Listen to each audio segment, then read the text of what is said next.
สบายดีเลดี้เองเด้อน้องวันนี้เลดี้มาบอกข่าวดีกันกับอีกหนึ่งโครงการที่ว่าพวกเราดันมีการจัดให้เพื่อการสมนาคุณกันกับลูกค้าในโครงการช็อปจุใจท่าสีกับดีไลท์หลวงพระบางโครงการตัวนี้น้องแบบว่าจะเริ่มต้นกันไปเนาะตั้งแต่ภาคใต้กันไปเลยซึ่งว่าจะเป็นแขวงใดนั้นติดตามกันได้เลยแต่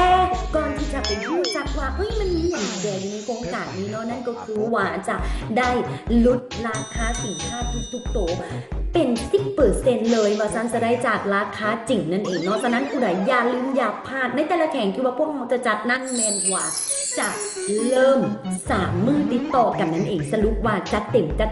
แต่ว่าจะเป็นแข่งไหนไปเบิ่งวิดีอาร์กันจัดกันแบบเต็มสปีดกันเลยชอบจุใจกับดีไลท์ทรงท้ายปีแขวงทำยี่ที่เราจะไปนั่นก็คือบริกรรมไซอยู่ที่ตลาดใหม่ปากซันนั่นเองซึ่งงานจะเริ่มเซา2เซา3เซา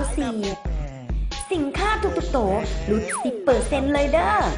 สามารถติดต่อพัวพันได้หาเจ๊หมิงปากซันหมายเลขโทรศัพท์ขึ้นในหน้าจอในปัจจุบันนี้และสวรรณเขตแมนวันทีเซา3เซา4เซา5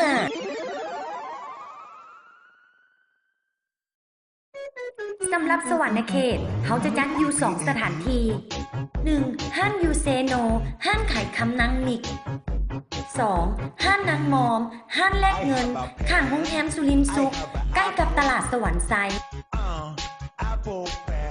สำหรับผู้ใดที่อยู่แขวงสวรรณเขตบอกต่อกันไปหรือว่าสามารถที่จะโทรสอบถามกับน้องทิพย์สวรรค์สาขาใหญ่แขวงสวรรณเขตได้เลยและหลังจากนั้นพวกเราจะไปพบพ่อกันอยู่ที่แขวงจำปาสักในตัวเมืองปากเซกับสินค้าลดราคาสูงถึง 10% ในทุกตัวสินค้ากันเลยสถานที่จัดงานแมนยูต่อหน้าแผนกสาธารเขตหลัก3เมืองปากเซหรือฮู้กันในนามห้านเคหรือที่มินิมาร์ทงานจะเริ่มแมนวันที่25 26 27นี้เด้อหรือว่าอยากจะฮู้สถานที่โทรหาน้องกี้ได้เลยและหลังจากนั้นพวกเราจะไปต่อที่แขวงสารวัตรนั่นเองในวันที่27 28 29สถานที่ทางสีแยกทางไปรษณีย์ใช้สวยกับตลาดบ้านนากกโพ